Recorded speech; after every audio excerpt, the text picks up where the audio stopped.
A tsunami, a dangerous predator, a handful of survivors, and a flooded building in which they are all trapped together. Wait a second, didn't I just do this a few weeks ago for a movie called Escape of Shark? This time it's a crocodile, so it's something completely different. Hi there, it's Micha. As you may know, I can't resist a proper creature feature, so let's dive into this one.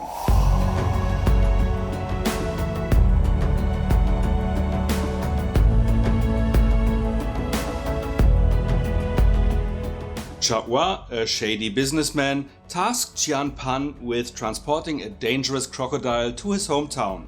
But a group of protesters, including his adult daughter, is blocking the road to protest Chahua's attempts to evict the whole neighborhood in order to rebuild the area. This is when a tsunami hits and sets the killer croc free. So everyone who survived the natural disaster is now facing an even deadlier threat, showcased by a young mother and her child being chomped down on right out of the gate, along with two other victims.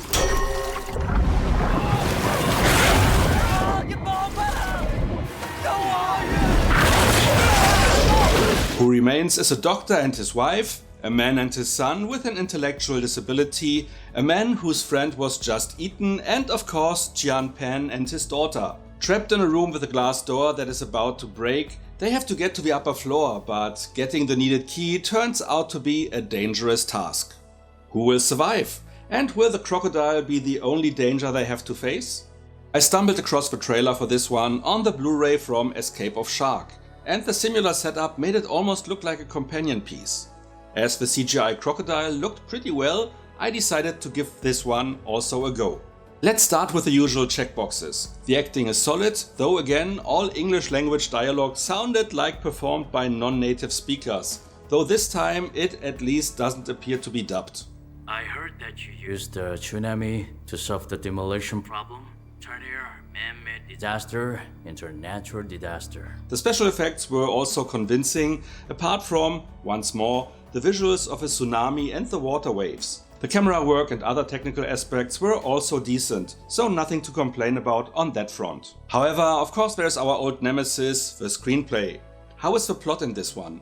Well, like in Escape of Shark, we basically have no backstory of any kind in this movie, and learn next to nothing about the characters along the way. The main detail given is that they are all neighbors and were friends for many years, though Jian Pan apparently started to work for the villain, though on a very low level, with no other details on that given. There are also many coincidences for which there is never any plausible explanation given, like the tsunami miraculously washing them all from a street, miles away, directly to their homes. A very considerate tsunami that also killed everyone except the exact group of neighbors we are later shown in a picture on several occasions. The villain, who apparently is not just rich but also involved in politics, though not a politician himself, then somehow convinces the, I wanna say mayor, to open the floodgates for some nonsensical reasons, with the goal to drown all residents in the area he desires, which is why the water level for the survivors is constantly rising. Basically, they threw everything they have into making the bad guy look as cartoonishly evil as possible, on which I will further elaborate in the spoiler zone at the end of the video, along with some even weirder plot developments in the last third of a movie. Most of the survivors are also written in a stereotypical way. The daughter is at first ashamed of her father, but then later apologizes for that, because the father, as the elder, is always to be appreciated by default. Even though, for another unexplained reason, Jian Pan doesn't even know his own daughter has asthma. Meanwhile, some sacrifice themselves for no real reason, in slow motion and to sentimental music, while others only think of themselves. And the young man with a disability, being one of God's chosen children, of course is always safe whatever happens around him. This all is especially surprising considering the first to die were the mother and her young child, which is atypical and almost promised to avoid the usual clichés. But that just turned out to be a red herring. The weirdest thing to me is that they never even really bothered to give a proper explanation as to why the crocodile was introduced. They only mentioned that the rich scumbag wanted to use it as some kind of a symbol for the city, to use it as PR. What? Does that make any sense? They also knew that the Croc is a killer, apparently having killed dozens of people in Africa. Again, what? Why? What's the purpose? Only funny thing here, they mentioned that the crocodile has a name, and that name is Gustav, which cracked me up, and with that being said, let's get to the rating. Like Escape of Shark, this movie was lacking backstory and presented cliched characters, but where the shark entry concentrated on the claustrophobic setting and created solid thrills, most of the thrills in Crazy Tsunami are overshadowed by either contrived and unnecessary heroism or cowardness of certain characters. Most of the story, and more on that in the spoiler zone, doesn't make any sense at all. The script appears as if it was created by an AI without bothering to connect the main plot points. With just 79 minutes of runtime, I also found myself checking the time more than once, which is never a good sign. On a positive note, this movie is better than Crocodile Island, but believe me, that isn't saying much. It can for sure be skipped, and some may consider it a waste of time. So let's split the difference and rate this one with 2.5 out of 10 points.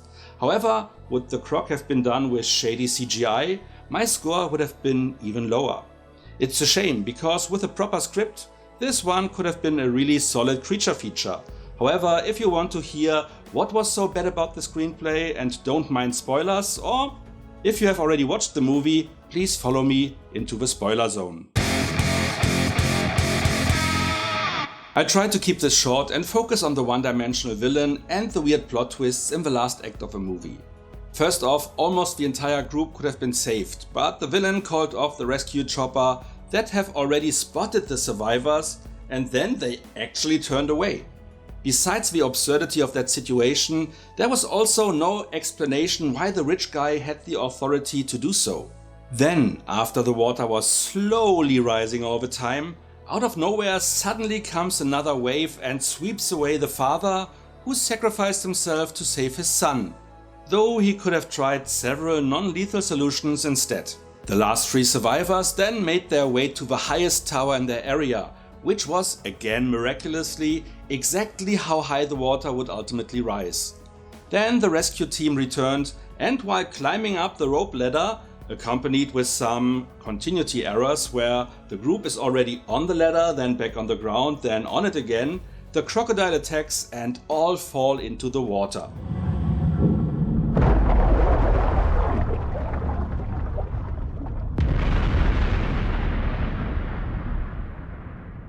After that, the last third of the movie starts with John Penn awaking next to the villain, who blackmails him into taking the blame for the crocodile and everything else, or he will never see his daughter again. We never see what happened in between, but apparently somehow the crocodile was easily captured, as the caged beast was presented to the press.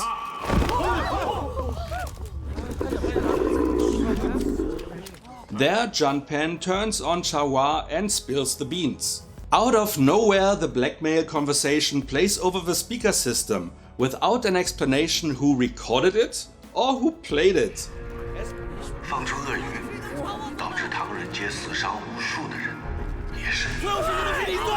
As the mayor then arrests the villain, he presses a button that releases the Croc, for no good reason, as he is still taken into custody, so that will just add to his jail sentence. As a parting gift, the bad guy tells our hero that his daughter was dead all along, and they were only able to rescue him.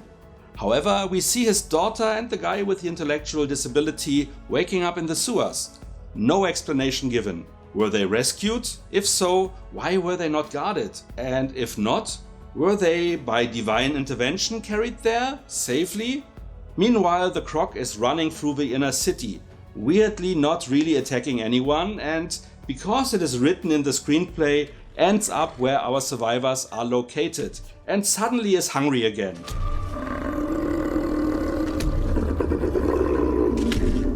I mean, come on.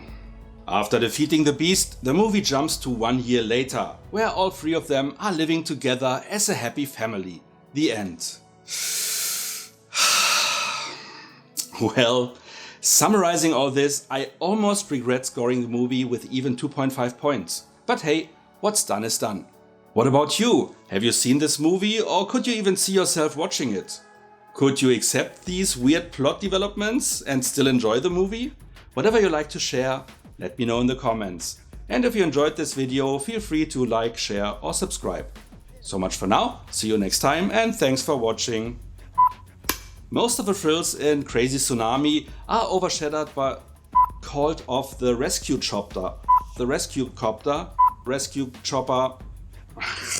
As the mayor then arrests the villain, arrests the villain.